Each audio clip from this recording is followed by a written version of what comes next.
video? Please. Sige, sandali.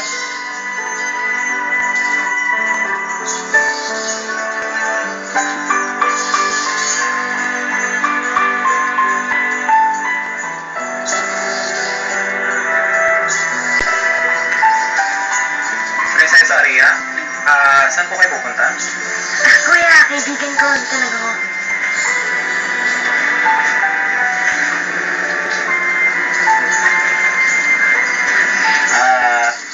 Okay na siguro kami dito. Sige na, Tad.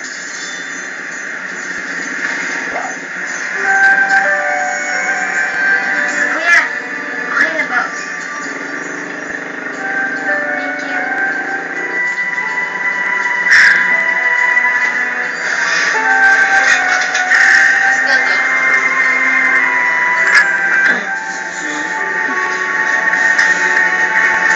Salamat.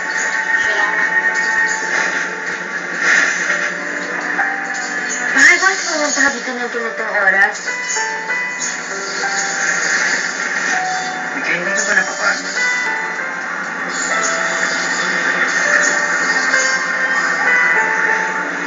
Ibig ko sabihin parang hindi ka ba nabibigla sa pagbabago ng buhay mo?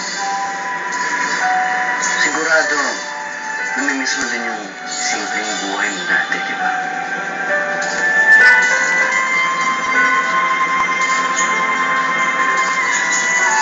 Siyempre, namiss ko na yung dati kong pamilya. At saka ewan ko ba, para kasing iniiwasan na nga akong nanay pati tatay eh. Nasanay din ako nun na si Ate Dinoy, Nanay Stella, at yung mga kapatid ko yung kasama ko sa bahay. Kasi ngayon, mag-isa lang ako. Parang nakakalungkot.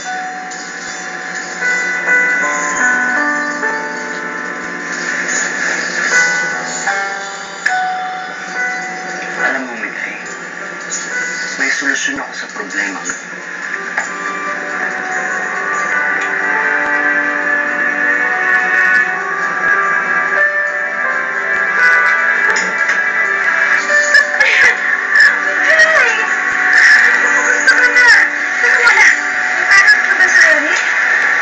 Alis na lang, hindi po kayo mag-alala at yun, hindi babantay naman sila.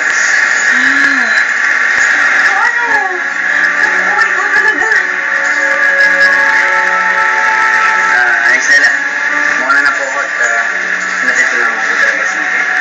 Salamat, Gino, ha? Sige, mag-iingat ka. Sige, pasok na tayo sa loob.